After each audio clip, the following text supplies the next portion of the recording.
CM Chandrababu Naidu కాసేపట్లో పోలవరం ప్రాజెక్టుకు రాబోతున్నారు. సాగునీటి సలహాదారులు, టీడీపీ నేతలు, రైతులు కూడా ప్రాజెక్టు ప్రాంతానికి చేరుకుంటున్నారు. సీఎం పర్యటనపై మరింత సమాచారం పోలవరం ప్రాజెక్టు నుంచి మా ప్రతినిధి భార్గవ్ అందిస్తారు. జాతీయ ప్రాజెక్టును సందర్శించేందుకు సీఎం చంద్రబాబు రాబోతున్నారు. ప్రస్తుతం మరి కాసేపట్లోనే ప్రాజెక్టు ప్రాంతానికి చేరుకోబోతున్నారు. సీఎంగా బాధ్యతలు చేపట్టాక క్షేత్రస్థాయిలో పర్యటనలు తొలిసారి పోలవరం ప్రాజెక్టు నుంచి ఆయన ప్రారంభించబోతున్నారు. గడిచిన 5 ఏళ్లలో ఈ ప్రాజెక్టులో ఎంతవరకు పనులు జరిగాయి, అలాగే ఇంకా ఎంతకాలంలో ఈ ప్రాజెక్టు పూర్తవబోతున్నటువంటి ఒక అంశాలపై ఈరోజు ఒక చంద్రబాబు పర్యటనతో స్పష్టత వచ్చేటువంటి అవకాశం కూడా కనిపిస్తుంది. అయితే ఇరిగేషన్ అధికారులు కూడా చంద్రబాబుకి ఇచ్చేందుకు ఒక నివేదికను సిద్ధం చేశారు. ఇప్పటివరకు 49.75% ఇక్కడ పోలవరం ప్రాజెక్టులో అటు పునరావాసం కానీ, ల్యాండ్ అక్విజిషన్ కానీ ఇవన్నీ కూడా కలిపి పూర్తయ్యాయంటూ కూడా వారు ఒక నివేదిక సిద్ధం చేయడం జరిగింది. జిల్లాలో ఉన్నటువంటి ప్రజాప్రతినిధులు కానీ, నేతలందరూ కూడా ప్రస్తుతం ప్రాజెక్టు ప్రాంతానికి తరలి వస్తున్నారు. నరసాపురం టీడీపీ ఇన్ఛార్జ్ పొత్తూరి రామరాజు కూడా ఇప్పుడు మనతో ఉన్నారు. సార్ చెప్పండి, చంద్రబాబు తొలి పర్యటనే పోలవరం ప్రాజెక్టు తీసుకున్నారు సోమవారం. ఎలా అర్థం చేసుకోవచ్చు? ప్రాజెక్టు ఎంతకాలంలో పూర్తి అవకాశం ఉంది?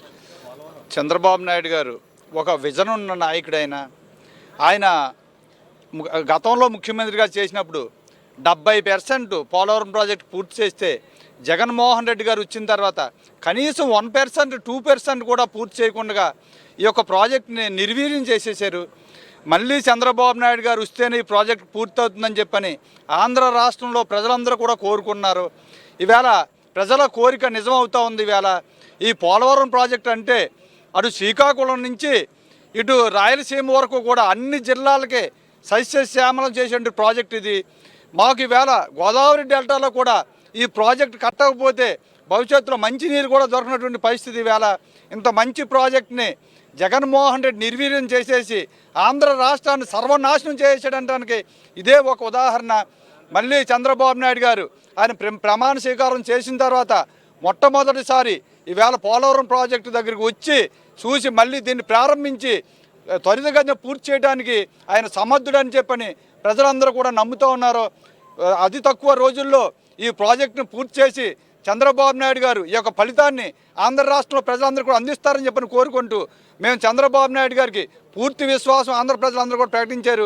కాబట్టి మేము అందరం కూడా వెన్నంటూ ఉండి ఆయన కష్టంలో కానీ సుఖంలో కానీ మేము కూడా ఉంటామని చెప్పని కోరుకుంటూ జై చంద్రబాబు నాయుడు గారు, జై పాలన. గోదావరి జిల్లాలో మీరు కూడా ఒక రైతు కుటుంబం నుంచి వచ్చారు. ఎన్నో లక్షలాది మంది రైతులు ఈ ప్రాజెక్టు కోసం ఎదురు చూస్తున్నారు. గడిచిన 5 ఏళ్లలో కనుక చూసుకుంటే ఇరిగేషన్ శాఖ మంత్రులుగా అనిల్ కుమార్ కానీ, లేదంటే ఆ తర్వాత వచ్చిన అంబటి రాంబాబు కానీ వారు చేసినటువంటి వ్యాఖ్యలు కానీ త్వరితగతిన పూర్తి చేస్తామంటూ టార్గెట్లు కూడా పెట్టారు. మరి ఇప్పుడు మీ ప్రాంతానికి చెందిన నిమ్మల రామానాయుడికి ఇరిగేషన్ శాఖ మంత్రిగా ఇచ్చారు. వ్యత్యాసం ఎలా ఉండబోతుంది? ఇవాళ అనిల్ కుమార్ యాదవ్ అలాగే రాంబాబు గారు వాళ్ళకి అసలు ఇరిగేషన్ అంటే ఏంటో తెలియదు, పంటకాలం అంటే ఏంటో తెలియదు, మురుక్కాలం అంటే ఏంటో తెలియదు. వాళ్ళు అప్పుడు జగన్మోహన్ రెడ్డి గారు వాళ్ళకి ఏం ప్రిఫరెన్స్ ఇచ్చారు? ఎక్కువ బూతులు ఎవరు తెలియదు వాళ్ళకి మంత్రి పదవులు ఇచ్చారు. ఈవేళ చంద్రబాబు నాయుడు గారు కష్టపడి వాళ్ళకి, సమర్థుడికి, ఇరిగేషన్ మీద సబ్జెక్ట్ ఉన్న వాళ్ళకి, ఇరిగేషన్ వ్యవస్థని బాగుపరిచే వాళ్ళకి, మంచి నాయకుడికి ఈవేళ చంద్రబాబు నాయుడు గారు మా రామానాయుడు గారికి ఇచ్చారు. కాబట్టి రామానాయుడు గారి ఆధ్వర్యంలో ఈ పోలవరం ప్రాజెక్టు పూర్తవుతుందని చెప్పని దీనికి అదే ఒక ఉదాహరణగా మేము భావిస్తూ చంద్రబాబు నాయుడు గారికి విజనున్న నాయకుడు ఎలాగో రామనాయుడు గారికి మంత్రి అవటం అర్థమవుతుందని చెప్పని మేము గోదావరి జిల్లాల ప్రజలుగా మేము భావిస్తూ ఉన్నాం. ఈరోజు రైతులందరూ కూడా ఎదురు చూస్తున్నారు ప్రాజెక్టు కోసం. మీరెలా అర్థం చేసుకున్నారు? ముఖ్యంగా ఏంటంటేనండి, జగన్మోహన్ రెడ్డి ఆంధ్రప్రదేశ్లో జలవనరుల రంగాన్ని నిర్వీర్యం చేయడం జరిగింది.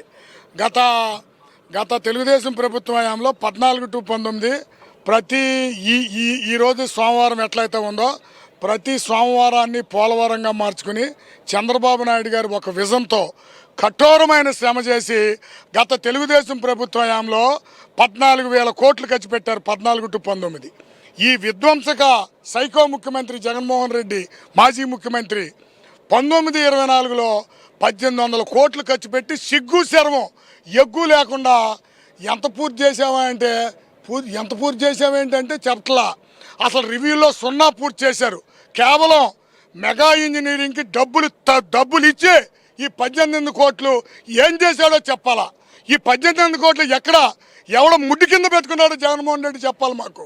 మేము ఒకటే మనవి చేస్తూ ఉన్నాం, ఆంధ్రప్రదేశ్ జీవనాడి పోలవరం ప్రాజెక్టుని గత ముఖ్యమంత్రి జగన్మోహన్ రెడ్డి ఒక బ్యారేజ్గా మార్చేశాడు. దీని గురించి, ఈ డ్యామ్ గురించి పట్టించుకోకుండా 900 కోట్లు కేటాయించి పట్టిసీమ ఉండగా ఇంకో లిఫ్ట్ పెడతాడంటే లిఫ్ట్ ఎవడు పెడతాడండి? రాజారెడ్డి ముడ్లో పెడతాడు జగన్మోహన్ రెడ్డి, లేకపోతే ఎక్కడ పెడతాడు? కడపలో పెడతాడు ఆ లిఫ్ట్. అంటే ఏంటి? పర్మనెంట్గా దీన్ని ఒక బ్యారేజ్గా మార్చడానికి చూశాడు. ఇవాళ ప్రజలు గోబకు గుయ్యమనిపించి కడపలో 3 సీట్లు ఇచ్చారు జగన్మోహన్ రెడ్డికి ఇలాంటి పని చేయటం వల్ల. ఇవాళ మళ్ళీ పోలవరంలో ఈరోజు రెవ్యూతో అంకురార్పణ జరుగుతోంది. చంద్రబాబు నాయుడు గారు గాడిని పెడతారు.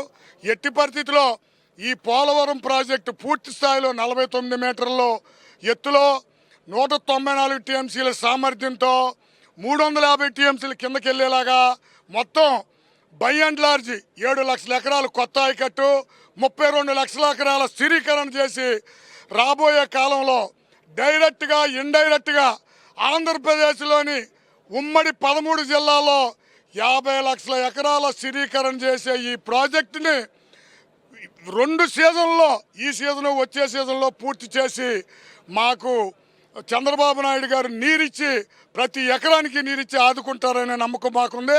ఎట్టి పరిస్థితుల్లో ఇది పూర్తవుద్ది. చూస్తున్నాం కదా, ఇప్పటికే టీడీపీ నేతలు కానీ రైతులు కానీ అందరూ కూడా చేరుకుంటున్నారు సకాలంలో. అంటే దాదాపు మరొక 2 సీజన్లోనే ఈ బహుళార్థ సాధక ప్రాజెక్టు, జాతీయ ప్రాజెక్టు పూర్తవుతుందంటూ కూడా వారు ధీమా వ్యక్తం చేసిన పరిస్థితి ఉంది. మరి కాసేపట్లోనే చంద్రబాబు కూడా రాబోతున్నారు. రైతులందరూ కూడా ఎప్పుడెప్పుడు చంద్రబాబు ఇక్కడికి చేరుకుంటారని కూడా ఎదురు చూస్తున్నటువంటి పరిస్థితి అయితే ఇక్కడ కనిపిస్తుంది. కెమెరా పర్సన్ మధుతో Bhargav, I News, Polavaram project నుంచి.